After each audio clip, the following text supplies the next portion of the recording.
Assalamualaikum warahmatullahi wabarakatuh dan selamat sejahtera kepada hadirin dan hadirat sekalian. Selamat kembali bagi sesi kedua Hari Penerangan Fakulti. Majlis kini akan diteruskan lagi dengan sesi Taklimat Keselamatan yang akan disampaikan oleh Dr. Muhammad Ibrahim Muhammad Tahir. Majlis mempersilakan.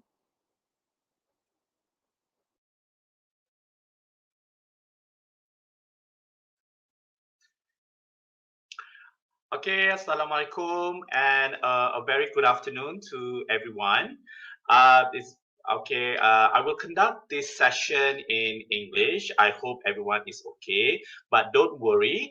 If you have any questions with regard to my lecture today, please feel free to ask in the chat box that we have. Okay, so first of all, I would like to wish everyone congratulations in making it this far. I'm sure you are all excited to be a part of the Faculty of Science family, or as the Dean say, family science.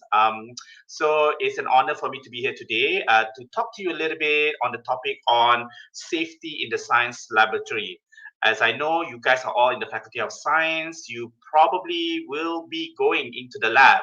And because safety is one of our main concerns in the faculty, we must make sure that you are all advised on the precautions, the rules and regulations with regards to being in the lab. And I know at the moment you're all safe at home, but hopefully you'll be able to come back to UPM in after the semester break, and you'll probably be doing some lab work in the lab. Okay, so my job here is to ensure that you have the general guidelines on how to work safely in our labs at the Faculty of Science. So first of all, I forgot to introduce myself. Okay, so my name is Dr. Muhammad Ibrahim Muhammad Tahir. You might have met me this morning as well. I'm also the head of academic advisor for the Department of Chemistry. So for the chemist students, you'll be seeing me again tomorrow at Hari Penerangan Kimia. Okay, so I'm also part of the member of the safety committee at the faculty. So that's why I've been given the task to talk a little bit on safety in the science laboratory. Because I'm sure most of you have worked in the lab. You had some of you might have worked coming from ASPER, some of you are coming from the STPM background, some of you from a diploma background, some of you from the matriculation background. So I'm sure you must have some experience at least in the lab, but I'm not too sure because if you're from the STPM or from the matric, because the last 1.5 years we've been in a pandemic, I'm not too sure whether you had the access to go into the lab and actually physically hold chemical compounds or even chemical apparatus. But I'm sure at SPM level, you must have gone at least into the lab. So you must know some of the safety guidelines. And usually when we talk about safety, for me, it's always, I consider it as common sense. When you're in the lab, you have to use your common sense so that you don't endanger yourself and you don't endanger others. Okay, so before we start, before we continue, I want to describe two words that you always associate when we talk about safety.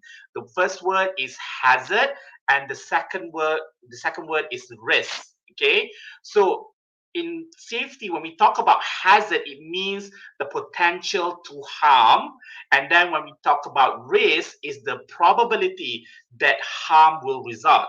Okay, so when you enter a lab, when you enter any such situation, you're always going to incur hazard. It doesn't matter how small or how big the hazard, there is still going to be some hazard when you're working with anything, especially when you work in the lab. When you deal with chemicals, when you deal with the chemical apparatus, there's always will be some hazard associated with it. Okay, it's never 0% hazard. There's nothing like that. Okay, even when you work, so there's always going to be hazard. But what we want to do is that you have to be able to recognize the hazard, and how do we actually reduce the risk, okay, of the probability of the hazard will cause harm to you. So in this case, we're trying to reduce the risk. That's why all the guidelines, all the rules and regulations that has been provided is actually to reduce the hazard causing harm to you, meaning we are reducing the risk. Okay, so in a science lab, okay, the hazardous control we are trying to do is the hazardous control of exposure to potentially substances to attain an acceptably low risk of exposure. We're trying to reduce the risk. That's all we can do actually when we work in a lab. We're always trying to find ways to reduce the risk of us getting harm from working in the lab. Okay, so I hope everybody understands that. Okay, so what are the hazards when we enter a lab? Okay, so one is chemical hazard, of course, all right? It can be from the dust, fume, mist, vapor, gases, the chemicals that we're working on. Secondly, physical hazards such as fire, electrical, radiation, pressure, vibration, temperature, noise. Those are the things that you might encounter in the lab. Ergonomic hazard, okay, you probably be doing some repetitive work such as pipetting, lifting, okay. So even when you work at a computer at home, when you're sitting, there's also hazard from sitting too long, using the mouse repetitively. Those are ergonomic hazards. And then, of course, if you work with biological stuff, you are going to encounter biological hazard. Yeah, maybe for the biology students, you go into the lab, you're probably going to be working with live animals. I'm not sure. I've never been in a biology practical here, but I'm sure there are some stuff where you have to be working with biological stuff. So those, you are also have potential to be exposed to those kind of hazards. Okay. All right, so it's very, very important as a student, as a person working in a lab, you must be able to recognize all these type of hazard, the chemical toxicity, the possibility of fire or explosion when you're working with certain chemicals. You have to recognize any physical hazard, biohazard, or if you're working with materials that have radiation and any special substances. So what I always tell my students to do is when you come into the lab, so don't start working straight away. You always look around, look at the experiments you'll be doing, look at the chemicals, look at the environment of the lab, see are there any potential hazard that you should actually recognize, that you should be aware of, and then so that when you understand what is inside the lab and what are the things inside the labs, you'll be able to figure out, the hazard, and then you'll be able to find ways of reducing the risk of you getting harmed by those hazards. So that's quite important, recognition, okay? So the first hazard is chemical toxicity. So this is quite important, because some of you, we will be dealing with chemicals that most chemicals are toxic to a certain extent. So some chemical can be very acute, okay, meaning that it's very short term. Okay, if it's acute toxicity, is very how do I say? It's very quick. Okay, when you get it. So things like cyanide or strychnine, I'm sure you'll not be working this as some examples. So you'll be working with chemicals in the lab. Usually, when you go into the lab, since you're undergraduate students, probably we already probably recognize, the chemicals that we're working on. We'll probably be mentioning it to you guys. The demonstrator will be telling you, okay, these chemicals are toxic, so please be careful when you use it. Don't inhale it, or if you get it on your hands, please wash it quickly. So those kind of things. There are also things that are probably what we call long term, meaning if you ingest or if you eat, I don't think you'll be ingesting. I don't think anybody is stupid enough to actually ingest it to their mouth, okay? Or maybe they touch it, and if you get exposed to this kind of chemicals, maybe you don't feel it now, but it's very long term. Maybe in a few years after you finish your undergrad, maybe the symptoms might come up. So this is what we call chronic. Okay, so I'm sure you have heard about asbestos or things like that. Those are, long. If you have long exposure to it, it will create a chronic disease. Okay, so this is toxicity. So when you go into the lab, and there are different ways of chemicals to get into your body, or you are being exposed to how your body is going to be exposed to chemical. So these are some of the ways. Okay, one is by injection. Okay, this is I don't think this will happen. This will be really stupid if you do it in the lab. Okay, ingestion as well. This is basically when you ingest it through your mouth. If you eat, or if you drink the chemicals. Absorption is through the skin. Okay, maybe some chemicals spill onto your body. Inhalation is through breathing, and of course through eyes. And but the most important rule, I guess, for you when you go into the lab, because when you go into that, of course, you'll be wearing your PPE, personal protective equipments. So you'll be wearing your lab coats, long sleeve lab coats. So hopefully this part where absorption is going to be reduced because you have those protection from your lab coats. Injection, of course, is a no-no. We never allow you to drink or eat in the lab. So that's not a possibility. Injection, of course not. We don't provide you syringes in the lab for you to syringe, for you to inject yourself with chemicals. But inhalation, yes, because you can't really close your nose, isn't it? So I don't know, some chemicals, they have very they can vaporize quite quickly. You can smell them. So if you start smelling chemicals, that means you can easily inhale them. And then of course your eyes as well. That's also something that you need to protect. But luckily at our faculty, goggle is a must. Okay, when you enter the lab, okay, when you do any chemical or wet work, you have to wear goggles. So that's actually protected. So I think the major important route where you can be exposed to all this chemical is through inhalation. All right. So that's one of the things that you have to recognize how you can get exposed. That's why we emphasize on PPE, or personal protective equipment. Okay, another hazard that could happen, okay, yes, this has happened at our faculty, okay, we had 1 or 2 accidents like this, okay, fire, but this is not an example from our faculty. So fire explosion can happen, okay, and we have to remember the 3 things that a fire needs, which is oxygen, all right, another is heat, and another is fuel, all right. So usually if you encounter a fire, okay, in the lab, hopefully it's a small little fire, all right. So one of the thing is maybe you have, okay, make sure that, okay, remove the fuel if you can. If you can't do it, if it's too dangerous, don't do it. But if you can, maybe remove the fuel or smother the fire, meaning, use a fire blanket, try to smother the fire, meaning you are trying to reduce the oxygen, because the oxygen, it will actually make the fire larger. So that's what we're trying to do. Or if it's an electrical equipment, make sure all you're not supplying heat, okay, into the to the fire. So those are the kind of factors that you can help to actually reduce the fire.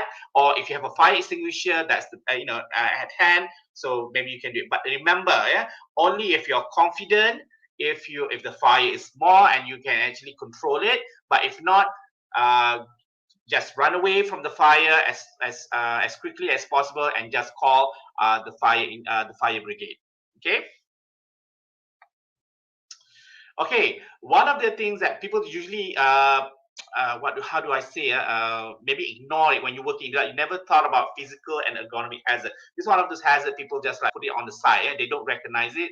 Mostly people don't recognize this and think it's very small. So like when you go working in the lab, you'll be moving parts. You might encounter like broken glass. That will happen. When I was an undergraduate, I broke few glasses. That will happen once or twice, but don't do it too often. Okay, you'll be working with pressure apparatus. Sometimes you'll be working with vacuum containers. So those are the things that can create physical and ergonomic hazards.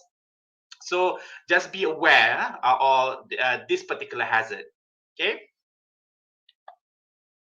And of course, if you're working with biological stuff, these are some of the things that you have to be aware, the biohazard.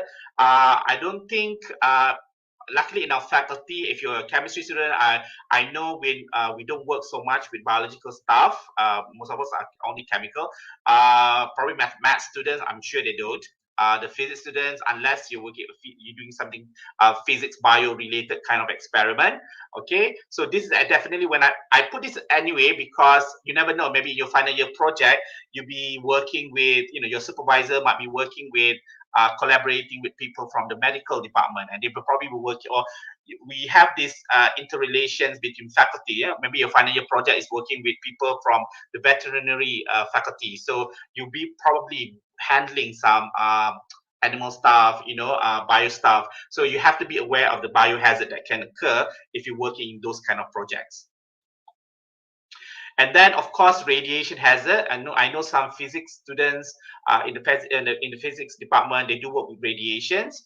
Or if you're working with if you're working in the medical department, medical faculty, they do work with radiation, radioisotope material. So radiation also can affect your body. So there's special PPE or PPE when you're working with this, and there's special tag that you have to use in order to monitor how much radiation you are exposed to. So yeah, so depend on I know this is not something that you will see in your first year, but I'm just thinking the long run, in the next 4 years, in your final year project, you can be doing any type of project, and some of the project might involve radiation stuff.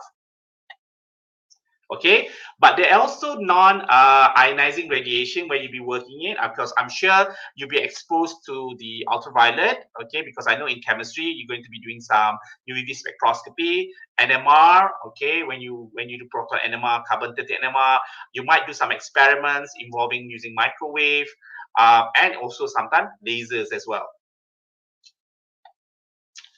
Okay, so I always like this two words, safety first. So every time when you go into the lab, always think about safety first. Okay, that's the first thing you need, because you're not just trying to protect yourself, but you are trying to protect others as well. Okay, and remember, science is not just by reading it. You actually this is the area of study that is actually a hands-on. You need to do laboratory work in order to prove certain things. Okay, a theory or whatever. You need that most of the time is hands-on laboratory. Okay, so you'll be doing a lot of laboratory activities which require the use of hazardous chemicals and expensive lab equipment. So when you register for a course at our faculty, you will see the credit hours. All right. So, for example, if the course CHY 3301, and you see that it's a 3+1 or 2+1. 2 usually means the lecture hours, and the 1 means that you have practical. Okay, that's how the course are done. So if you see any work, okay, especially at our faculties of science that has a 3+1 or 2+1, the 1 usually means there's practicals. Okay, if it's usually 3+0, that means 3 is just lectures, and then 0 is no practical at all. So you have to be reminded. So most of the courses you'll be doing lab work. Okay. So again, safety in laboratory is our number one priority, especially at the Faculty of Science. That's why the faculty asked me to actually do this lecture, to ensure that we have given you some guidelines on how to be safe in the lab. Okay. So therefore, the faculty and of course the university have come up with a list of rules and regulations that you have to follow. Okay, and it must be followed at all times. The demonstrator, the lecturer will have the power to remove you from the lab if you do not adhere to rules and regulations. So if you're not, I have done this already in my class. So usually I'm really very particular. Since I'm a safety person, so usually if my students come into my lab, the first thing I say, okay, have you got your lab coat? Checked. Have you got your goggles? Checked. Are you wearing long trousers? Checked. Have you actually tied your hair back? Check. And are you wearing proper shoe? Checks. If any one of this is not a check, it's a cross, that means I will ask them, okay, you can either leave now the lab, go and find it, or you just miss the whole lab. That's all together. So that's that's the regulation of the faculty, and I know all the lecturers will actually impose on you to actually follow it. Okay, so be aware. So this is the thing that I find some students are good at it. Some students, when you do your lab undergraduate lab work, especially when I go around my own experience, I see students, they sometimes work. It's so messy on the bench. They don't have a proper system. But when it comes to safety, a clean work area is imperative.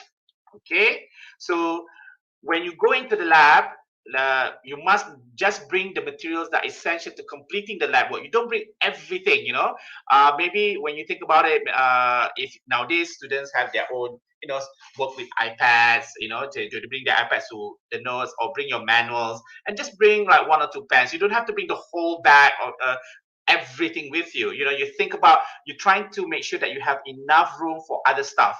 Okay. Of course, we want to make sure our aisles are cleared. So remember, our labs, some labs are small, some are large. So you try to minimize any stuff that is in the middle that will actually stuff in between the bench, so that to reduce you getting you're knocking off something. So we try, you know, make sure the aisles are cleared. Of course, the you know sensibly, there's no running in the lab. Just walk slowly but surely. Okay. And then when you do experiments, I find sometimes students, when I do my rounds in the lab, the experiment is running on the bench, and I can't, and then the two of them, or sometimes you do practicals sometimes as partners. You find that they're not there, so they're not monitoring their experiments. That's a no-no. You must make sure that you attend your experiments all the time. This is even worse when it comes to the projects. Sometimes when you do your final year project, so the projects usually involve more. You probably in a research lab, and that's definitely most of the time you'll be working in partners, or you have a supervisor in the lab. But a lot of the time you'll be on by yourself, really. You must make sure that you have that tendency never to leave your work unattended, especially when you do heating, stuff like that. So you definitely never leave anything unattended, because you never know what's going to happen.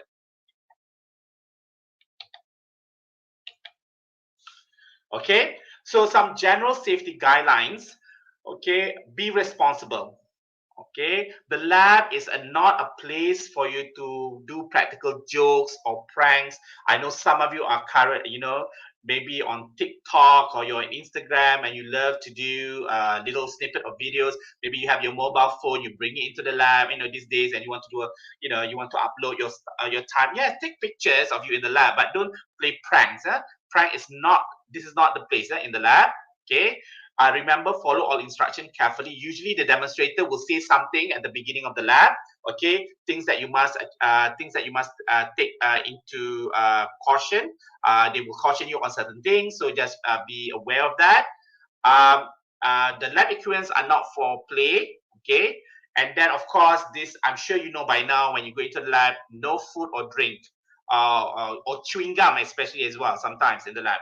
So usually what I tell my students, if you need to drink, you just drink it outside. Never drink inside the lab. Okay, I know you will get thirsty, possibly. Just go outside the lab, have a glass of water, and then come in again. You never eat or drink inside the lab. Okay, another thing is keep your workspace clean and organized. Okay, and then if you find, one of the things is, if you find things that are not right, maybe something is out of place, something is not working properly, always, okay, notify the person in charge. So if you go into a lab and you're doing your undergraduate practical, the person in charge is the demonstrator. There might be a lab assistant there as well, monitoring the lab. So, and also, of course, your lecturer that is in charge of the course. So you must notify them. So don't try to fix anything if you don't know how to do it. If you feel that something is wrong, or there's an unsafe condition, please make sure you notify. And if any accident happen, okay, if you see an accident happen, don't run away from it. Just make sure that if your friend got into an accident, make sure you notify the person in charge, so that we can give them the necessary help. And one of the other thing is that whenever you finish your lab work, always make sure you wash your hands first with soap and water after you finish your experiment, before you leave. That's a very good safety guideline to follow. Okay, so the dress. Okay, so I've always talked about this with my students. Okay, when it comes to dress, what do you actually need to wear? Okay, in the Faculty of Science, all right, the lab coats. Okay, first is the lab coat. The lab coats that you want is the long sleeve one. Okay, it can be any color. I know some of you love to buy the white one. It can be any color. It doesn't have to be white. I always want to find when I do my classes, I always want to find, is there anyone who's going to have a different color lab coat, maybe blue, green, yellow, whatever it is, because I feel that science is fun. Why do you have to stick? Okay, of course the normality is a white lab coat, okay, but it doesn't have to be. The only thing that it has to be is long sleeve. Okay, if you have a short sleeve lab coat, I'm afraid it's a no-no at our faculty. You have to get a long sleeve. So if you don't have enough money, maybe purchase just some extra cloth and then make a longer sleeve if you can. Okay, so it has to be a long sleeve lab coat. I know some of you might have already the lab coat from your matriculation days, your STPM days, or ASPER. You can still use it. You don't have to buy a new one and say UPM. No, it doesn't have to be. If the lab coat is still in use and you still haven't grown big and it's still okay for your size, then it's fine. Okay. For students who are wearing tudung, okay, make sure that when you actually apply the lab coat, okay, when you use the lab coat, make sure the tudung is inside the lab coat. It should never be outside. Right? That's a must. Okay. I don't think we have this problem of wearing shorts. Okay. Because I know this is something that happens in the UK, in overseas, in Europe. Students sometimes do wear shorts, especially when it's summer and their class in summer, it's very hot. They tend to wear shorts. But when they have labs, you are not allowed to. Of course, sandals are not allowed. This is especially among the ladies I see here at UPM, among the students. I always tell my students, make sure on the day of the lab, just wear sport shoes. At least it's closed. Okay, it has to be a closed shoe. I do not want to see the socks. I do not want to see your bare skin of your feet. Okay, so I sometimes tease my students. Okay, that I will get a drop of acid and just see whether you can withstand it if it drops onto your feet. But of course, I never do that. I just usually just try to humor them a little bit like that, and they understand the situation. So be sure you cannot. Shoes is always I have issues, but girls, they like to wear this kind of slip-on type of shoes. That's not a shoe. A shoe must be closed. All right. And then if you're a person who wear contact lenses, I would advise not to wear contact lenses. Okay. Because if anything happens to your eyes, I'm worried that the chemicals will react with your contact lenses, and then that will actually spoil your eyes. So try not to wear contact lenses. So those are the dress. Probably for those who have free hair, okay, and you don't wear tudung, so make sure that your hair is tied back. Even among the boys, if you have long hair, you have to tie it back during lab. Okay. All right. Am I going too fast? Okay. Right. So this, I'm sure you have the word PPE. All right. Personal protective equipment. So for our faculty, you need lab coats. All right. Eye protection in terms of goggles, that's a must. So I do not know whether all of you already have your own goggles. But if you don't have it, you must get it first before you enter the lab. But unfortunately, you still have time because, of course, in the first 7 weeks, most of your lab will be through virtual labs. You're not going to go into that. But when you come back after the semester break, then when you go enter the lab, you must have the goggles. For the chemistry students, if anybody using the chemistry lab, especially, you won't enter the lab if you don't have goggles. Okay.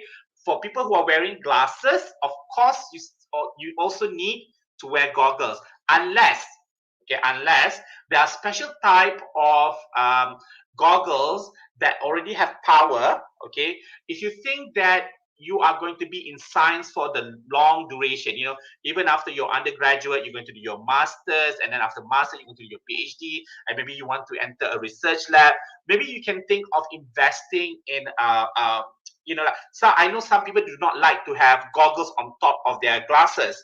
So it can be a nuisance as well, but unfortunately it has to be done.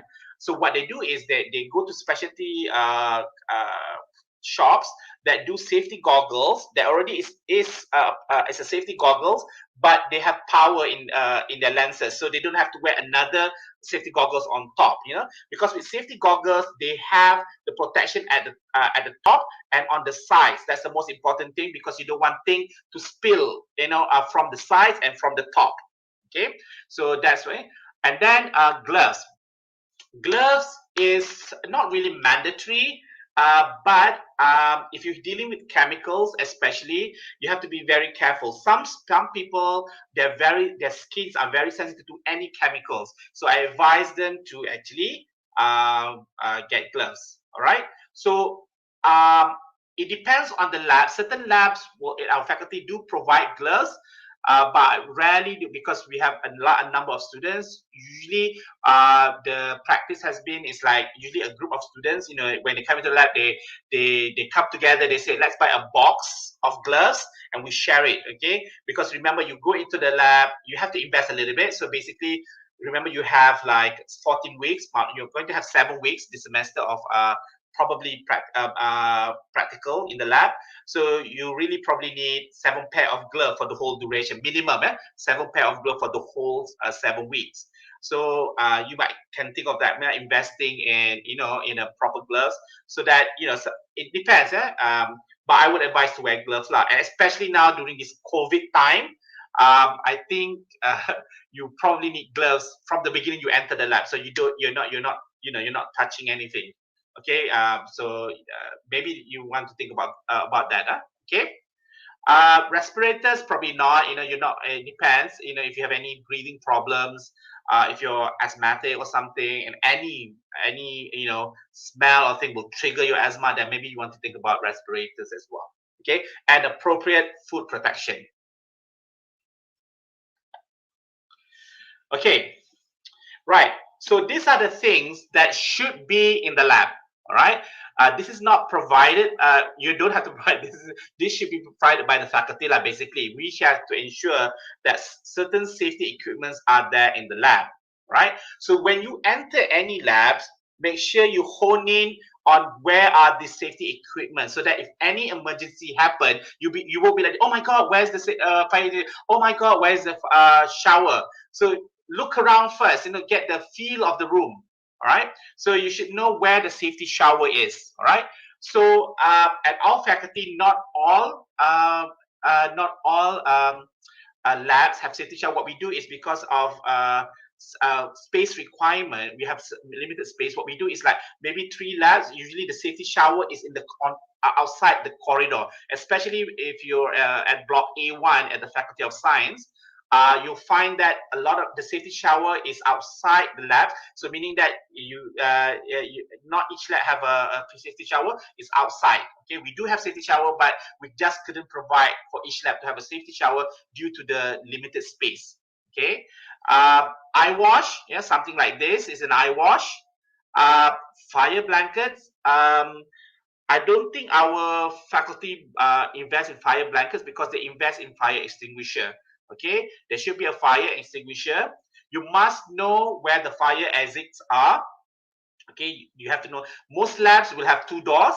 Okay, that's usually a safety requirements. Like most lab will have 2 doors. So those are the doors for the fire exit.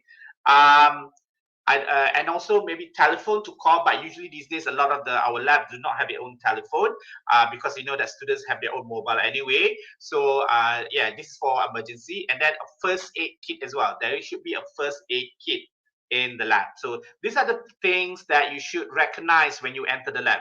Where are the safety equipments? And also, usually behind the door of the lab, there will be a map of where you should actually go in case of a fire. Where are the meeting place if there's a fire. So when there's a fire, especially, and the alarm goes off, okay, you don't run away and straight away leave the faculty and just go back home. No, you should never do that. You should always make sure that you run and stay at the meeting place, because people need to know that the fire engine people must need to know, okay, all people are counted. If you leave and then totally leave when the fire engine just leave, people will not know, hey, is he or she still inside the building?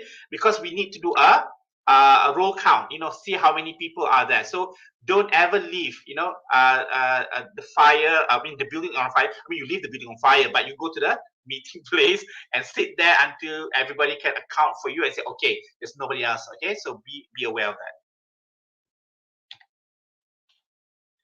Right. So if you're brave enough, and maybe some of you have been exposed to how to deal with fire extinguisher, and I keep saying, if the fire is small and manageable, and you think it's safe enough for you to actually help to extinguish it yourself, okay, you can use, and if you know how to operate a fire extinguisher, so these are the things, this word might help you, PASS, or pass. All right. So you pull the pin. All right. You aim the hose at the base of the fire, squeeze the handle hard, and then sweep. When you say sweep, do this motion and sweep the hose back and forth across the fire. Okay. So I'll repeat myself. The letter is PASS. Okay. You pull the pin. You aim the hose at the base of the fire from 5 to 6 feet away, squeeze the handle, and then sweep the hose back and forth. Again, I must remind, if you're not confident, if you're scared of the fire and the fire is getting bigger, do not attempt to do it. Save your life. Life is much more important, okay? So save your life first and go up. But if the fire is small, it's manageable, then yes. Right. Okay, but what if, we don't want this to happen to you, but what if, you are the one where you caught on fire by yourself? Maybe the fire got onto your lab coats. What do? Do you use your hands? Do that? No, The trick is to remember, stop whatever you're doing, you drop onto the floor and start rolling, okay? What are the three things again? There's oxygen. What are the things that makes the fire bigger? Fuel, heat, and oxygen. So when you do the motion of rolling, what you're trying to suffocate the fire by reducing the amount of oxygen. You're trying to suffocate it. So that's why you do this thing. Stop, drop, and roll. Stop, drop down to the floor, and start rolling like a crazy maniac. Whatever we have to do. That's the idea. You're trying to suffocate the fire. Okay. So remember, when it comes to a fire, only if you're confident, then you try to extinguish it themselves. Okay. Next, when it comes to safety, is how, you're going to be doing your lab, you finish your lab, what do? Okay. Do you just leave everything on the bench for somebody else to clean up? Of course, a big no. All right. You have to clean up. Okay. So you do your cleanup, you wash all your glassware. Usually the lab assistant will tell you, okay, this is where you have to put all the wet glassware, because usually it's wet. You want to dry it off before you actually put it in the cabinet, because you want to dry it off first. So they say, okay, this is a place where you dry it off, and then you clean everything, dispose correctly. Okay. In our lab, usually there will be certain bins that is provided. There will be a bin for broken glassware, there will be a bin for any solid chemical, and there will be like bottles as well for any chemicals that you can actually not put down the drain. Okay, there's certain one or two that you can actually put down the drain, but most of the time you have to. There will be a waste bottle somewhere in the lab that will say, okay, all your waste, make sure you put this into the waste. Never ever put things down the drain. Remember, we have to protect our environment. Okay, when you put things inside the drain, where does it go? It goes into the environment, okay, and all those chemicals. So if everybody does it, if all the universities, all the chemical institutions all do that, it will definitely spoil the environment. Okay, so remember, be aware of where the bins are, broken glassware. And another thing is that never hide the fact that you have broken something. This has happened when students, they're so afraid that they've broken something, and they forget that they have to pay, or they're worried that they get into a really big trouble. They tend to hide the fact, and they put it away somewhere. Please don't do that. Yeah, you never do that because it's very dangerous. Because maybe somebody who's picking up a chemical might get into the glassware, especially when you break a thermometer as well. Thermometer has mercury. All right, so that mercury must be disposed properly. Okay, you can if you break a thermometer and there's mercury there, there's ways of actually cleaning it out, but never just like push it away, because mercury is toxic.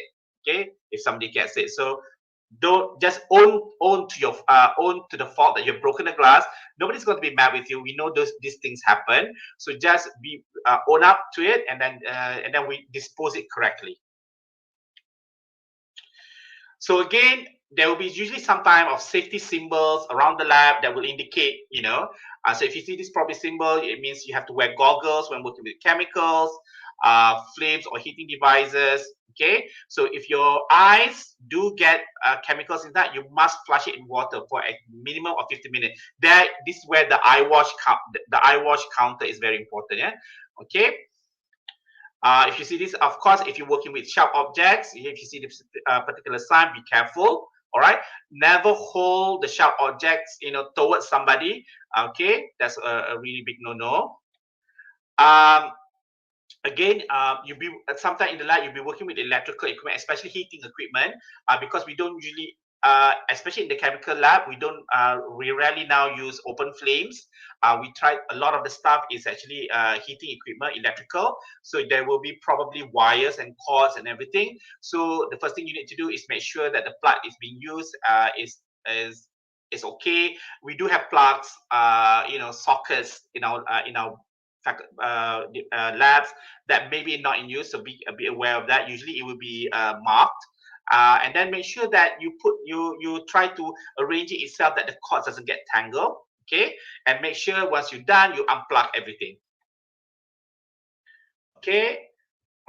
When you deal with animals, I think the biological students will probably be working with this. Usually, you have to remember when you work with animals, there are ethics that are associated with working with animals. So, of course, the demonstrator will tell you actually how to work with them. Because remember, yes, they're also living beings. We are doing something on them. We have to treat them with respect. So. There are also rules and regulations with regards to working with animals. I don't have time to explain it here, but I just want to be aware that this one you have to work within the ethics. Yeah? You have to treat the animal as humanely as possible. Okay, when you work with heating equipment, so basically now, as I said to you before, at the faculty, especially at the chemistry department, we rarely work with open flames now. Most of the stuff we use in heating equipment. And when you work with it, make sure that you yourself are protected. Okay. And be careful when you heat stuff, definitely.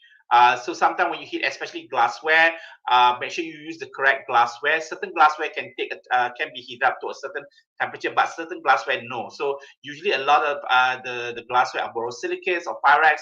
They tend to be able to withstand heat. So when you do any experiment that involves heating and you require glassware, make sure you use the correct glassware. Okay, when it comes to chemical safety, with you guys, usually when you enter the lab, all right, in our faculty, the chemicals will already be put out for you, okay, which chemicals you'll be using. And usually the demonstrator will always tell you the day before, or the lecturer will tell you, okay, you go and actually find, especially in my case, usually I ask the student to make sure that if they look up the safety data sheet, okay, each chemical that is being produced in this world, okay, any company that produces a chemical, for example, like benzene or toluene or any type of alcohol, each chemical will have with you guys, okay, like for us, we have our birth certificate, all right, that will tell you all the details, who you are, your parents, your mother, your father, all the details. Same with chemicals. It will come what we call with the term safety data sheet, or some people call it SDS for short. So if you Google it, SDS you will find it out. So I'm sure if you'll be working in the lab, and if you're doing a chemistry practical, any practical, one of the things that the lecturer will do is make sure you find the safety data sheet for all the chemicals. So because from there, okay, from there you will actually get an idea of because the safety data sheet for each of those chemicals are very thorough. It will tell you its toxicity, its hazard, and what PPE for you to wear if you're going to be using that chemical, and what things you need to do if you get exposed to it. So that's the most important thing about a safety data sheet. All right. But usually when you come into that, of course, the safety data sheet will not be with you. Usually we store it in a file. But nowadays you have your mobile phone. You can easily just Google safety data sheet for benzene, safety data sheet for it. You'll find it out. It's very easy. Now, it's one of the best thing about being in this era of technology is like you don't have to always open a big, huge book. Okay, let's look it up. You don't have to do that anymore. You can just Google it, and probably you will find it. Okay, so always read the labels. Never touch, taste, or smell. I think this is common sense of the chemicals. If you have to smell it, do a whiff. You don't go directly onto the bottle. You just push a little bit of those vapors towards your nose to smell it. Because sometimes you need to know the smell. When you do a chemical reaction, A plus B comes something and there's a smell. So you have to recognize the smell. So maybe you just want to do a little bit. Okay, it's fine. Okay. Hand safety. Again, if anything touches your hand, spill onto your hand directly onto the skin, always wash it off. And most of the time, just leave it under the water for 15 minutes. Okay. And of course, the biological students, you're probably working with plants. I'm not sure what kind of plants you'll be working on, but never ever attempt to eat or do anything with the plants or take it away. I'm sure that your demonstrator or the lecturer will tell you some plants are toxic, okay, and dangerous, poisonous. Okay, that's the right word. So basically, being safe is as easy as ABC. Yeah, you always have to be careful. That's what ABC means. Yeah, always be careful and use common sense. That's what I tell my students. You just use common sense. Okay, if you know that running is not a thing to do in the lab, because it's common sense that you don't run with chemicals in your hand. Okay, drink food and drinking and eating in the lab, that's common sense. Why would you do that? Because if you have lab, or if you have vapors in the lab that's going up, or you might accidentally have something sprinkled on top of your food, because some of the chemicals, remember, they don't have smells. They might be powdery white that can be consumed, maybe like sugar. So you never know. Okay, so it's always be careful and use common sense. Okay, so I want to sum up basically the top 10 of the important of top 10 of the lab safety rules. Okay, know the location of the safety equipment. Okay, that's quite important. Never leave the experience at the lab. Okay, know what to do in case of an accident. So basically, follow all the instructions that's given by your demonstrator or your lecturer. Of course, dress appropriately using the right PPE. Don't play mad scientist. Don't try to do anything stupid with those chemicals. Follow the instruction. Don't do something different. Okay. Don't taste or sniff the chemicals. Of course, don't eat or drink in the lab. Don't experiment on yourself. Okay. And then lastly, dispose of your waste properly. Okay. So these are when I look at this safety rule, it feels, it's just common sense. So again, what you're trying to do when you work in the lab, 100% there are going to be hazards. Okay. What we're trying to do is that with the proper guidelines and regulations, what we're trying to do is actually reduce the risk of you getting exposed to this hazard or getting injured from those hazards. Okay. And lastly, of course, okay, we have to talk about this. Okay. Your personal safety in the lab during the COVID-19 era. Okay. So when you come back, okay, at the moment at our faculty, when you come back after the semester break, the half semester break, you will see there's going to be a lot of signage throughout our buildings, for keeping our social distancing, signs saying, okay, wash your hand sanitize, things like that. But in what we are going to be implementing in the lab, so hopefully it's our job, the faculty, is probably provide a safe environment for you to work. Okay, but of course, it's never going to be, because there are always going to be a little bit of limitations. Okay, in terms of especially in terms of that social distancing, in terms of space. Okay, and so what you can do to mitigate this is like for the COVID-19 era. Okay, before you come in and work into the lab, of course, I would advise you to actually wear your lab coats. Okay, before you go into the lab, wear your lab coats. Straight away, wear your goggles and hand sanitize your hand, and then wear your gloves. Then go into the lab. Okay, so of course, you wear your mask. Okay, as shown here. Okay, a mask is a must. Okay, it is a must now for the faculty. You have to wear a mask, and then because you already have your safety goggles, that's a good thing. All right, you can protect yourself already. If you're still feeling a little bit insecure, then you can be one of those face shield. That's up to you. All right. So, but the minimum is a face mask and goggles, and that will be enough. But if you still feel insecure, it's up to you. You can wear your face shield. All right. We try to as much practical social distances in the lab. Of course, 2 meter is the best between each other. But unfortunately, because some of you will be working as partners, so one of the things that we try to mitigate is just make sure that everybody's wearing gloves, face masks, and goggles. Okay. Try to avoid touching your face at all during the lab. Okay, don't start. Okay, hold, you keep touching here, you're touching glassware, blah blah blah, and then you start doing something to your face. If you really need to touch your face, if you really need, because maybe it's itchy or there's something on your face that you really ignores you. First of all, before you touch, hand sanitize yourself first. Wash your hands, then touch your face. Okay, never touch your face without washing your hand first, because remember, you're going to be working with people in the lab. You know, of course we try our best to make sure that the place is sanitized and everything, but you remember, COVID-19 is a virus, it's a micro, it's really, really small. I don't know whether anyone can say with 100% that we have eliminated them in the lab. We cannot give you that guarantee. Okay, working in the lab. So you must make sure this is a personal kind of safety that you have to take into consideration. So I would, if you really need to touch your face during the lab, make sure you hand sanitize first or wash your hands before you do it, and then put back your mask. Okay, I would avoid sharing any personal items with friends. Okay, make sure everyone have their own calculator. Make sure everybody has their own notebook. Everybody have their own pens. Okay, try to avoid any personal sharing. I think this should be done as well when you're in the outside the lab as well. You know, avoid personal sharing. I know sharing is caring, but this is not the right time. Okay, and then your lab coats. All right, I would try to wash it as frequent as possible. You know, the best would be after you finish for the day, you go back, you wash it. You know, that's what you do with clothes. You know, when you expose the whole day outside, you should always wash your clothes every day. Same goes to the lab coats if you can. All right. So this is personal safety in the lab during the COVID-19 era. Unfortunately, we are in this time. We have to work with it. So you'll be coming back after the semester break, and all this will be implemented. And please, the only thing is listen to the demonstrator or your lecturers during the lab hours. Okay.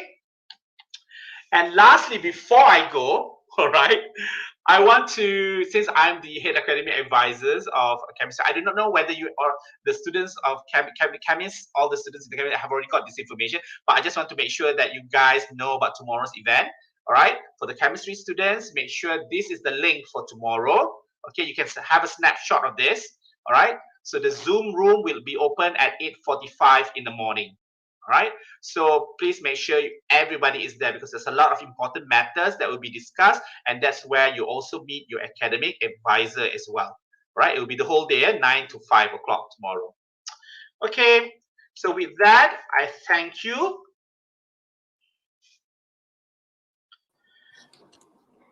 Terima kasih diucapkan kepada Dr. Muhammad Ibrahim Muhammad Tahir di atas taklimat keselamatan itu sebentar tadi.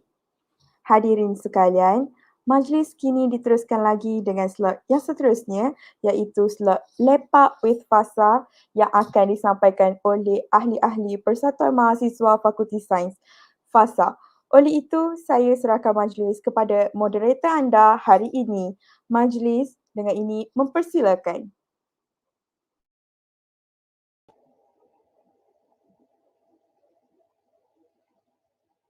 Okay, baik. Assalamualaikum semua. Selamat datang ke FaSSA Kingdom.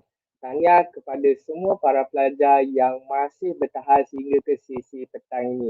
Saya tahu mesti ramai yang dah ngantuk kan, dah penat sebab dari pagi lagi layan live sampailah ke petang. Tapi jangan risau, sesi kali ini kita akan santai-santai chill je, okay? So no worries. Baiklah, saya sebenarnya bukanlah keseorangan. Bab kata cerdik pandai, apalah guna seorang raja tanpa pemaisuri jelita di sisinya. Maka saya mempersilakan my one and only pair, Sarah lagi sekali. Well, hello everyone. Selamat datang kepada semua mahasiswa tahun 1. Saya nampak petang-petang ni ada yang tengah kunyah keropok leko kat sana tu kan. Lepas tu ada Abang Hansel sedang menghirup secawar kopi sambil scroll laman TikTok ke Insta dia tu. Disebabkan pandemik ni, terpaksalah kita harungi majlis ni secara atas talian juga. Okay, tak nak cakap banyak, tak nak ambil spotlight kat seorang je. Kita nak tanya partner kita lah, Hafiz. Hafiz, Ya, Sarah. nak tanya sesuatu, boleh? Boleh, silakan Sarah. Hafiz tahu tak siapa yang akan bersama kita hari ni? Bukan plannya kita berdua je ke sesi kali ni? Okey, Hafiz, berdua tu memang lebih baik tapi tapi kita bukan berdua je tau, kita ada lagi partner. Ada lagi satu pair. Untuk pengetahuan Hafiz, akan ada lagi 2 orang yang akan bersama-sama kita iaitu Presiden dan Timbalan Presiden FaSSA sendiri. Oleh itu, kami mempersilakan Izzuan dan Hazira. Tepuk. Hai semua. Hai. Hai. Hai. Jom hello moderator. Okey, sebelum kita teruskan slot petang ni, jika adik-adik first year kita ada sebarang bentuk persoalan, bolehlah tulis di ruangan chat YouTube. Baiklah, semua mesti tertanya-tanya kan, apa buat ramai-ramai kat sini ni, merah-merah ni ingat skot jerung merah ke? Tapi bukan tau. Okay, semua mesti nak tahu kan. Okay, oleh itu ni adalah presiden dan timbalan presiden kita. Boleh tak panel kita hari ni yang cantik, bergaya dan juga handsome ni perkenalkan diri sedikit? Okay, terima kasih moderator kita yang cantik pada hari ini. Saya mulakan dulu. Nama saya Nur Izzuan Hakimi bin Nur Azmi. Saya merupakan pelajar tahun 3, Bachelor Sains Biologi dengan kepujian. Hai semua, nama saya Hazirah binti Isamat. Saya merupakan pelajar tahun ketiga Bachelor Sains Kimia dengan kepujian. Wah, hebat betul panel-panel kita petang ni. Ada seorang tu biologis, ada seorang tu pula kemis. Okay, kita tak nak buang masa lah, kita sebenarnya dah kesepukan ni. Oleh itu, maybe saya boleh jemput presiden kita untuk berikan sedikit penerangan berkenaan apa sebenarnya tujuan slot pada petang ini. Silakan Presiden. Okey, sebenarnya pada slot petang ni saya akan terangkan sedikit lah apa itu FaSSA. Kita korang tertanya kan apa itu FaSSA? Tiba-tiba je datang. Okey, apa itu FaSSA sebenarnya? FaSSA adalah nama ringkasan bagi Persatuan Mahasiswa Fakulti Sains yang telah ditubuhkan sejak tahun 2011 dan tahun ini merupakan tahun ke-10 FaSSA telah ditubuhkan. FaSSA ini merupakan tonggak kepimpinan yang utama yang dibentuk oleh mahasiswa sendiri dan mempunyai 4 kelab di bawahnya. Okay, menurut pada carta yang telah saya sediakan ini, yang di atas sekali adalah Fakulti Sains dan apabila ada informasi ataupun arahan daripada pihak pengurusan Fakulti Sains, kami sebagai FaSSA akan menerimanya terlebih dahulu dan akan distribute kepada 4 kelab di bawah kami, iaitu kita ada kelab mahasiswa biologi, kelab mahasiswa fizik, kelab mahasiswa matematik dan statistik dan akhir sekali kita mempunyai kelab mahasiswa kimia di mana 4 kelab ini adalah mengikut spesifikasi jabatan masing-masing. Seterusnya, saya akan menceritakan sedikitlah apa peranan kami sebagai Persatuan Mahasiswa Fakulti Sains. Yang pertama, kami berperanan untuk menjadi jambatan utama yang menghubungkan pelajar dengan pihak pengurusan Fakulti Sains. Jadi sekiranya adik-adik ada permasalahan dari aspek daftar kursus ke apa-apa ke, boleh kontak kami dan kami akan bantu adik-adik untuk berhubung dengan pihak pengurusan Fakulti Sains. Seterusnya, kami bertanggungjawab untuk menganjurkan aktiviti yang berteraskan akademik dan kurikulum. Seterusnya dari aspek visi dan misi, di mana setiap tahun FaSSA berubah-ubah dari aspek visi dan misi. Pada tahun ini saya menetapkan visi FaSSA ialah menjadi tonggak utama universiti membawa nama Persatuan Fakulti di Persada Malaysia. Jadi bagaimana kita nak mencapai visi pada tahun ini? Iaitu dengan mengadakan program berimpak tinggi yang mampu untuk meningkatkan keterlihatan ataupun visibiliti FaSSA dengan menarik perhatian komuniti luar ataupun masyarakat luar. Seterusnya dari aspek misi ialah melahirkan mahasiswa berfikiran kritis dan mahir dalam kemahiran insaniah dari program berimpak tinggi. Mesti korang macam first time dengar kan apa kemahiran insaniah ni? Okay, kemahiran insaniah ni sebenarnya soft skill. Jadi sekiranya nanti adik-adik join program kami adakan, nanti adik akan belajarlah dari aspek soft skill. Macam sebagai contoh dari aspek komunikasi dan sebagainya. Sebab kita nak berkomunikasi ni ada etika. Macam kita nak berkomunikasi dengan lecturer ataupun pengarah program dan sebagainya. Seterusnya, saya akan kenalkan sedikitlah mengenai penasihat Persatuan Mahasiswa Fakulti Sains ataupun FaSSA. Kita ada 2 orang penasihat iaitu yang utama ialah Profesor Madya Dr. Nur Azudi Abdul Aziz yang merupakan Timbalan Dekan Akademik dan HEPA. Seterusnya kita ada Cik Nur Zainal binti Darus yang menjawat jawatan Penolong Pendaftaran Fakulti Sains. Dan kedua-dua mereka adalah daripada Pejabat Timbalan Dekan Akademik dan HEPA. Selain daripada 2 orang penasihat ini, kita dibantu oleh 5 orang penasihat setiap kelab. Iaitu yang pertama ialah Dr. Muhammad Dwi Syah Muhammad Nazir di sebelah kiri, iaitu merupakan penasihat kelab mahasiswa biologi. Seterusnya kita ada Profesor Madya Dr. Yap Wing Fan yang merupakan penasihat kelab mahasiswa fizik. Seterusnya kita ada Dr. Isman bin Hashim yang merupakan penasihat kelab mahasiswa matematik dan statistik. Dan akhir sekali kita ada 2 orang, satu pair lah kiranya, penasihat daripada kelab mahasiswa kimia iaitu kemis Dr. Nurizah binti Abdul Rahman di sebelah kiri dan seterusnya Dr. Siti Munirah binti Muhammad Fauzi. Itu saja yang saya nak terangkan sedikitlah mengenai FaSSA. Jadi tuan moderator boleh teruskan ya agenda kita pada petang ni. Okey, baiklah. Besar juga sebenarnya peranan yang dipikul oleh Persatuan Mahasiswa Fakulti Sains atau dikenali sebagai FaSSA. Okey, terima kasih kepada saudara Rizwan atas perbincangan sebentar tadi. Saya pasti semua pelajar tahun 1 mesti nak tahu lebih mendalam mengenai organisasi FaSSA. Maaf ya. Okay, sebab kita cuma kenal presiden dengan timbalan presiden je. Siapa lagi yang lain kan? Maybe saya boleh jemput Hazira untuk terangkan serba sedikit mengenai tulang belakang FaSSA. Silakan. Okey, baiklah. Terima kasih kepada moderator kita yang sungguh handsome ni. Okey, baiklah. Untuk pengetahuan adik-adik saya yang saya kasihi, FaSSA ni sebenarnya mempunyai 15 orang ahli termasuk 4 presiden yang mewakili setiap kelab dan jabatan. Untuk kalian tahu dengan lebih lanjut, marilah kita bersama-sama menyaksikan video copyright.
Jadi, kesemua 15 orang inilah merupakan ahli tulang belakang FaSSA. Tanpa mereka, siapalah FaSSA di Fakulti Sains ni? Kalian kena ingat tahu muka-muka semua 15 orang ni. Jika ada terdapat sebarang masalah ke, persoalan ke yang berkaitan dengan fakulti, jangan segan silu untuk terus berhubung dengan kami. Segala info-info yang penting akan kami salurkan ke Telegram channel dan di Instagram FaSSA. Betul tak, Saudara Izzuan? Betul tu Azira. Kalau adik-adik nak tahu, sebenarnya adik-adik ni dikira bertuah tau disebabkan berada di bawah naungan FaSSA. Sebab FaSSA ni merupakan antara persatuan yang aktif di peringkat UPM. Dengan adanya pelbagai program kami jalankan, ada 3 kebaikan kepada adik-adik nanti. Yang pertama, adik-adik berpeluang untuk enjoy bersama rakan-rakan. Yang kedua, dari aspek kemahiran insaniah ataupun soft skill di mana kita akan ajar adik-adik cara berkomunikasi, cara membuat paperwork dan sebagainya, di mana sangat penting di alam pekerjaan nanti. Seterusnya, dari aspek merit, iaitu dengan adanya banyak program kami berikan, maka berpeluanglah adik-adik untuk berkumpul merit nanti. Sebab kita ada takat level yang kita perlu capai untuk stay college. Jadi lagi banyak merit fakulti kita kutip, lagi mudahlah kita nak stay college nanti. Jadi bagi membuktikan apa yang saya katakan pada petang ni, marilah kita tonton video montaj bagi program sesi lepas.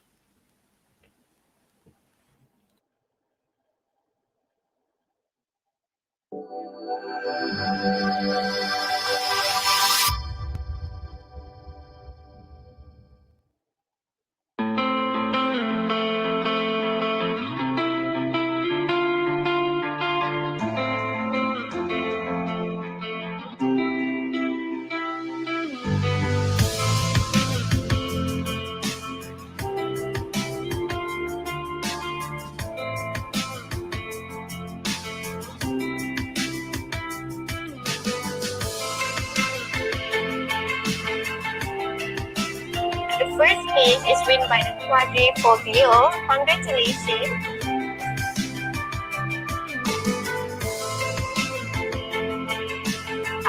So from me, I would advise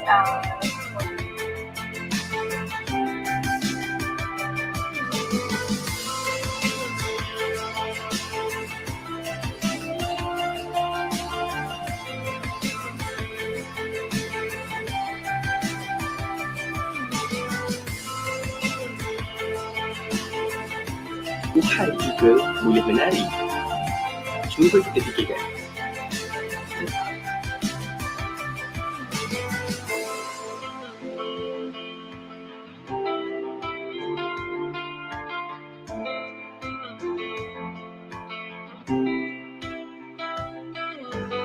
dan pengetahuan dalam bidang sains untuk membuat perniagaan yang baik.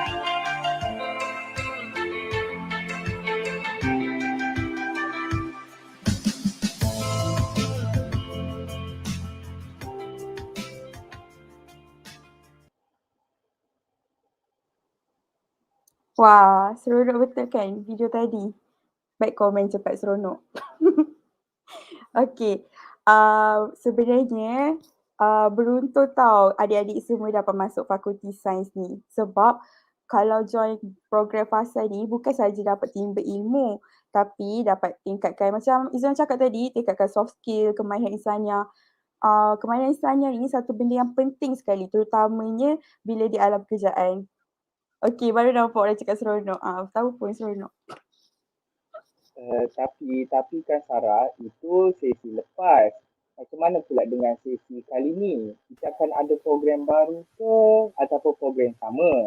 Jadi saya boleh ajukan soalan ini kepada saudari Hazira. Silakan. Okey, untuk pengetahuan adik-adik, pada sesi kali ini akan ada program-program yang berimpak tinggi tau yang akan dilaksanakan sepanjang sesi 2 semester ni. Okey, sebelum saya terangkan dengan lebih lanjut, jom kita saksikan video program sesi baru.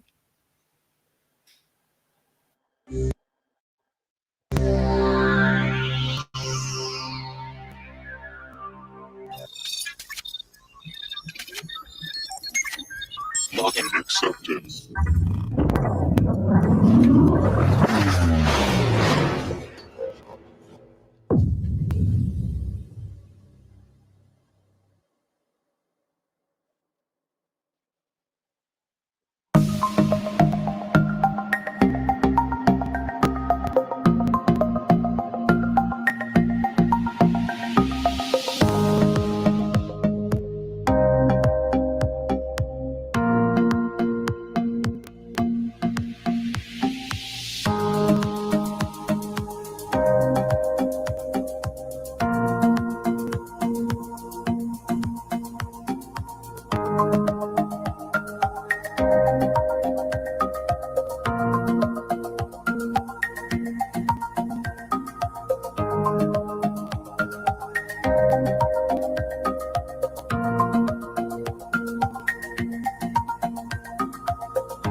Baiklah, melalui penganjuran program yang akan dilaksanakan nanti, saya mengalu-alu, bukan saya seorang.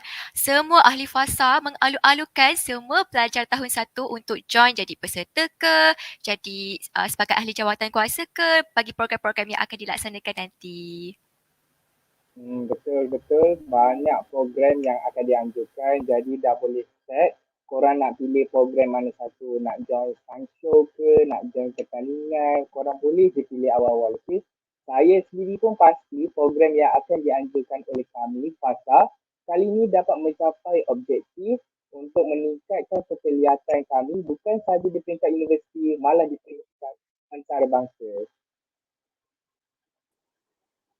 Betul tu cakap Hafiz. Lagipun program-program FaSSA promote program-program FaSSA memang seronok pun.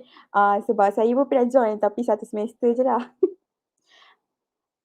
Sebenarnya kan saya rasa macam sekarang ni kan pandemik, rasa kesian dekat adik-adik tahun 1 sebab masih tak dapat gambaran lagi suasana kehidupan sebagai seorang pelajar kat Fakulti Sains kita ni. Jadi jangan risau, kita orang dah siap sediakan dah cara macam mana kita bawakan pelakon-pelakon lah, import. Kita orang bawakan lakonan daripada untuk adik-adik tahun 1 tentang A Day in the Life of the Faculty. Dipersilakan.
Alright guys, that's all for now.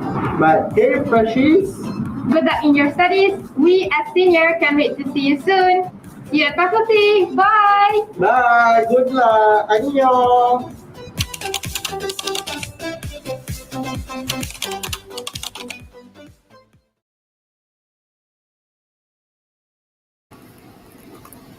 Bila tengok video tadi, saya sebenarnya kan rindu jugalah nak belajar secara fizikal. Maklumlah, masa saya masuk semester 1 fizikal. Kemudian tahu-tahu kena online. Dia penting tak? Dia rasa lain sebab masa fizikal, time tu lah kita dapat cipta satu pengalaman yang sangat berharga menjadi seorang pelajar Universiti Putra Malaysia. Kan dah dapat pergi lab, dapat pergi lunch, travel satu fakulti sains, nak travel fakulti lain pun tak ada masalah. Ni ala-ala kita dah boleh balik, nanti nak cari jodoh pun tak ada masalah. Okay, kita pun lihat banyak sangat komen dekat ruangan YouTube kita. So kalau mana-mana first year yang nak tanya soalan, nak ajukan kepada Presiden dan Timbalan Presiden, dipersilakan. Kami akan memaparkan soalan yang bersesuaian di skrin kami ya. Okey. Saya bacakan soalan pertama. Okey, dari Fakri Azizi saja tanya, bas tu lambat ke? Sebab first year kan tak boleh bawa transport sendiri. Okey, so saya persilakan Hazirah atau Izwan, siapa nak jawab? Bas ni lambat ke? Tak kata lambat tu, tak ada lambat. Dia ikut turn lah kira. Bas dia ada banyak bas yang akan datang kat Fakulti Sains tu lah. Ada bas ke KPZ. Macam korang ni selalu akan stick KTDN courses kan. Jadi kalau korang nak balik, korang kena naik bas yang tunjuk KPZ. So kalau korang naik bas lain, kalau naik bas seruput macam kita tulis K14 ke K12 ke, bas tu tak boleh lah. Dia jadi lambat sebab banyak bas yang bukan yang ke destinasi kita yang datang. Macam tu lah, tak ada lambat mana. Tapi kalau pendapat saya kan, masa saya first year dulu, saya lebih suka jalan kaki lagi sebab mudah. Dah 5 minit je sebenarnya jalan kaki. Tak jauh pun. Itulah. Betul. Okey. Jadi untuk soalan tadi, tak naik bas pun tak apa, tak ada transport sendiri pun tak apa, boleh jalan kaki. Kalau adik-adik daripada KTDI atau KOSAS, dia kena pergi sana dulu, baru dia nampak jalan kaki sebenarnya tak penat pun. Kecuali kalau college lain lah, itu memang kena naik bas. Okay, saya cari lagi soalan kedua, saya serahkan kepada Sarah pula. Okey, bagi soalan seterusnya daripada Ahmad Mustafa. Boleh tak terangkan tentang kredit untuk lebih memahami? Kredit apa tu? Kredit kad ke? Kredit hour kot. Kredit hour lah kan. Okay, kita persilakan tadi Izwan dah jawab. Maybe Hazirah ke? Dari segi kredit hour ni macam berkaitan dengan Fakulti Sains. Okay, apa yang pengalaman saya sebagai seorang student Fakulti Sains, kredit hour ni sebenarnya dah bergantung kepada dari segi manual book lah yang akan pengurus Fakulti Sains yang akan pergi nanti. Jadi kepada pelajar Fakulti Sains semua kena berdasarkan buku manual itu nanti, dan esok akan ada, jangan risau, esok akan ada penerangan berkaitan dengan credit hour untuk yang mana korang yang nak pilih untuk teruskan kos apa ke, untuk pilih kos yang mana ke. So jangan risau, esok akan diterangkan dengan lebih detail untuk berkaitan dengan credit hour nanti. Okay, itu je yang saya boleh jawab persoalan pasal credit hour. Okey, terima kasih. Saya bacakan pula soalan ketiga. Dari Nur Sorfina. Okey, kat fakulti ada berapa food court? Ni mesti dah planning kan, nak lunch after lecture lah. Okey, kita persilakan siapa yang nak jawab? Ada berapa? Okey, bagi menjawab persoalan Sorfina punya soalan tadi kan. Okey, fakulti sains ada satu lah macam kafe lah, kita namakan kios FaSSA. Situ adalah makanan, photo state pun ada. Kira nak makan pagi situ boleh, minum pagi situ boleh, tengah hari, petang semua makan kat situ pun boleh. Nak dating pun boleh, nak tiba-tiba bertaubat pergi surau pun boleh, sebelah aje. Di atas situ. Okey, menjawab lah. Situ ada kios sikit. Okey, terima kasih. Okay. Silakan Sarah. Terima kasih. Kita teruskan soalan seterusnya. Hai, saya nak tanya, memandangkan sekarang belajar online, adakah pelajar dibenarkan buat homework assignment, tutorial dan exam fully menggunakan tab atau iPad atau bergantung kepada lecturer masing-masing? Dipersilakan untuk jawab. Okey, bergantung. Sekejap. Apa tadi? Examination. Okey. Untuk, sebab sekarang kan kita dah modern kan. Semua mesti dah ada tablet lah, dah ada Samsung Tab lah untuk catat nota something. Buat masa ni kalau, dia bergantung juga kepada lecturer sebenarnya. Sebab kalau nak jawab exam melalui tab tak ada masalah. Tapi bergantung juga, kena tanya dulu lecturer masing-masing. Boleh ke saya guna tab untuk jawab peperiksaan nanti? Sebab mungkin guna tab tu adalah lagi mudah untuk kita menjawab peperiksaan kan. So bergantung juga kepada lecturer masing-masing. So nanti korang bila dah masuk kelas, korang tanya awal-awal kepada lecturer masing-masing, boleh ke saya menjawab guna tablet? Sebab ada yang lecturer yang mungkin tak bagi dan mungkin ada yang bagi. Dan untuk kalau macam nak buat notes ke apa-apa ke, boleh je. Dipersilakan untuk menggunakan tablet dan iPad tersebut.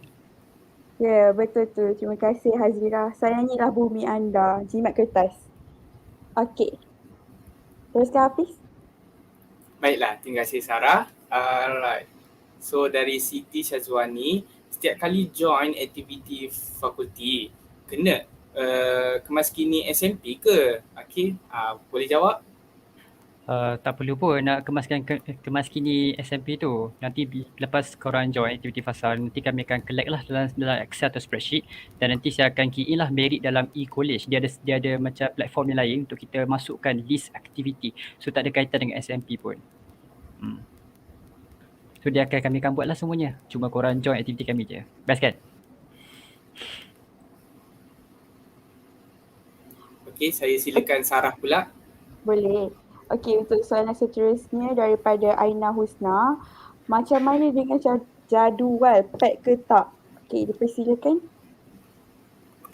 Okey, untuk jadual, dia bergantung juga kepada kursus masing-masing sebenarnya. Ada yang pack, ada yang dari pagi sampai tengah hari full kelas, dan ada yang kosong sikit-sikit tu. So bergantung sebenarnya kalau bergantung dari jabatan masing-masing lah untuk tahu jadual korang tu pack atau tak. Tapi kalau tahu korang punya jadual daripada pagi sampai petang ke, korang kena bersedia lah dari segi fizikal dan mental. Terutama kalau bila berada di rumah, mestilah macam kena online je kan, hadap laptop. So korang macam kena prepare lah malam tu tidur awal ke apa ke, pagi-pagi tu kena bangun awal, breakfast dulu, dan so korang boleh teruskan untuk commit dalam online learning ni nanti. Kalau dari segi fizikal pula, korang mungkin kena bersedia lah dari segi fizikal untuk korang berjalan ke, untuk korang menunggu bas ke. Itulah Unilife di UPM nanti. Okey, kita cari lagi. Mana soalan yang sesuai sikit. Alright, saya dah jumpa. Saya tak berapa pandai sangat Jepun ni, tapi saya try je lah pronounce. Azurides. Okey, kelas dia macam asper ke? Macam ada bahagi-bahagi kuliah ke? Oh, budak asper. Okey, kita persilakan. Walaupun bukan budak asper, tapi Izwan maybe boleh jawab soalan macam mana kelas dia nanti Dia macam kalau Expo dulu, dia kuliah dan supaya contoh ada 10 kuliah kan. Semua kuliah tu dia ada waktu kelas yang berbeza kan. Tapi kalau kita, dia mengikut subjek. Sebagai contoh subjek microbiology. Subjek microbiology mungkin dia dibahagikan pada 2 kuliah, tapi waktu kelasnya adalah sama.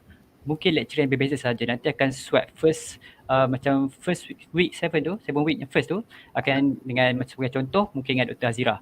Lagi 7 minggu tu dengan saya pula. Macam itulah kiranya. Dia pada waktu yang sama je. Ikut kos lah. Okey, terima kasih daripada Izwan. Saya harap dah boleh jelaslah sikit berkenaan kelas. Dia dah tak sama dah macam zaman asper, zaman matrix ke, kita ada kelas semua subjek sama. Dah masuk uni, kita tak buat macam tu dah. Kita based on course saja. So maybe kawan ni dia register course ni, sama-sama kelas lah dengan dia. Tapi kalau dia tak register course ni, maksudnya korang bukan satu kelas lah, macam tu. So sekarang dah tak ada kelas-kelas dah. Kita main based on course je. Sebab tu kita panggil course mate, bukan classmate. Macam tu lah. Okay, kita cari lagi soalan. Okay, saya paskan. Okey. Soalan seterusnya, macam mana DP dia? Daripada Ain Syafiqah. Hai, nak tanya, kalau untuk pengumpulan merit, start student tahun keberapa kena kumpul? Silakan. Okey, kalau untuk pengumpulan merit ni start daripada korang masuk je pelajar tahun 1 masuk je UPM kena dah kumpul merit. Sebab apa? Merit tu penting untuk korang stay college. Kalau korang tak stay college nanti korang kena cari pula rumah sewa dekat luar UPM. So agak susah lah nanti untuk korang survey mana-mana ke kan. So lebih baik, lebih better masuk je nanti SEM, ada program-program yang dianjurkan oleh Fakulti Sains, dianjurkan oleh college ke, persatuan ke, join lah banyak-banyak program tu. Sebab apa? Nanti pengumpulan merit tu akan membantu korang untuk stay college. Okay? Okey, kita sebenarnya dah kesetungkan masa ni. Jadi kita boleh pilih lagi dalam 2 soalan je. Okey, untuk soalan-soalan lain yang berkaitan macam kelas ke, jabatan, course semua tu, korang boleh tanya PA korang esok sebab bahagian-bahagian course tu dia akan ulang balik. Esok korang akan bercakap benda yang sama. So kalau boleh kita akan ambil soalan yang related sikit dengan fakulti saja. Right. Soalan saya kelas saya baca dari Luqman Hakim. Okay, tempat drop parcel jauh tak dari fakulti? Dah lama lah tak stay kat college kan, so tak sure lah. Okay, maybe Izwan boleh jawab? Saya nak kata pun saya tak pernah lama beli kan daripada online masa kat UPM. Tapi pada kebiasaannya pelajar-pelajar Fakulti Sains ataupun aspir kawan-kawan saya, diorang akan letak dekat pusat asasi. Agak jauh lah, tak adalah jauh sangat. Kalau korang kena pandai-pandai lah dalam 10 minit, 15 minit macam tu je nak pergi sana. Ataupun boleh je bagi alamat college, tapi bila bagi alamat college saya tak pastilah sebab saya tak pernah guna. Tapi tak adalah jauh. Drop kat college pun boleh. Mungkin saya boleh jawab soalan ni. Okey, untuk soalan ni, macam Izwan cakap, saya selalu drop dekat pusat asasi. Okey, pusat asasi ataupun letak alamat college, dua-dua sebelum nak ambil kena bayar RM1. Okey, tapi kadang-kadang kalau letak alamat college, diorang akan letak kat something box, apa nama box tu? Drop something lah. Tapi benda tu tahan untuk 3 ke 2 hari macam tu je daripada tarikh yang diletak kat situ. So kalau katakan lambat ambil, dia akan ambil balik barang tu. Tapi kalau letak dekat asasi ataupun sampai ke tangan majlis perwakilan kolej, kena ambil dekat pejabat dan bayar RM1. Itu saja. Okay, so kita pergi kepada soalan kita yang terakhir. Dari Nur Afika nak tanya, time nak balik fasa 2 nanti ada jadual ke atau boleh balik antara 3 hingga 7 hari bulan 11? Oh, ni mesti sebab kena balik before 8 hari bulan 11 kan, student fasa 2. Okay, maybe Presiden boleh jelaskan lagi sekali? Oh, ingatkan Zira pula punya time. Okey, berdasarkan apa info saya terima daripada MPP yang mereka dapat secara terus daripada BHAP, mengikut jadual yang telah ditetapkan, pelajar boleh mula pulang ke fakulti, pulang ke Universiti Putra Malaysia bermula pada 3 November sehingga 7 November untuk fasa kedua. Sekiranya kalau tidak buat tarikh vaksin tu masih belum matang, boleh email Cik Zainal bagi meminta kelulusan untuk pulang lewat ke fakulti. Saya harap jelaslah dengan penerangan saya. Baiklah, terima kasih Izwan. Okay, jelas 3 hingga hari bulan 7. Pukul berapa pun boleh, asalkan waktu office lah. Jangan pukul 12 pagi tiba-tiba datang, memang tak dialayan Datang waktu office, insyaAllah office buka. So boleh register macam biasa. Betul-betul. Okeylah, so disebabkan kita dah sampai kepada penghujung slot kita pada petang ini, saya sebenarnya nak bagi serangkap pantun. Boleh tak Sarah? Boleh. Sorry. Kita punya line lambat pula. Kita. Okey, silakan. Alright, okay. Tanam sirih dalam taman, gali lubang tepi perigi. Terima kasih hadirin budiman, lain kali bersua lagi. Uish, hebat-hebat. Mesti pantun Google kan. Okeylah. Saya pun tak nak kalah lah. Saya nak bagi pantun Google jugalah. Bunga seroja di atas para, jatuh ditimpa buah berangan. Andai kata tersilap bicara, kemaafan jua saya pohonkan. Wah, hebat juga ya pantun dari Sarah.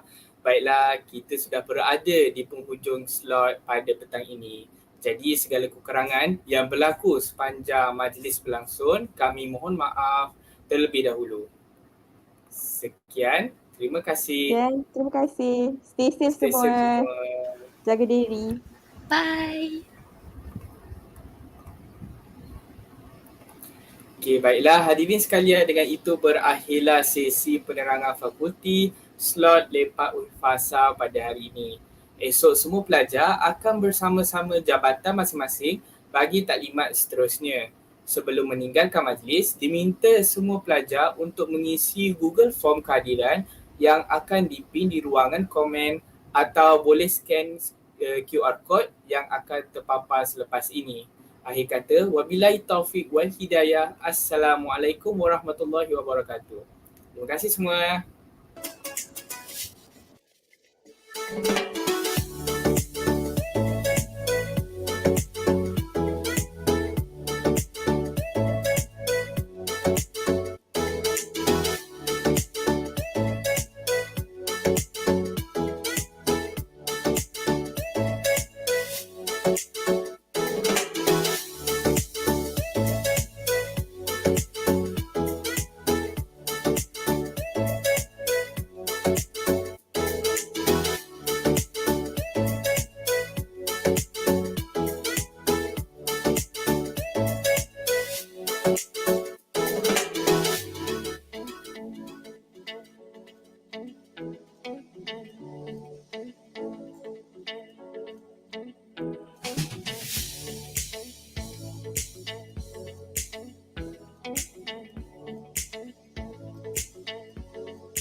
Thank you.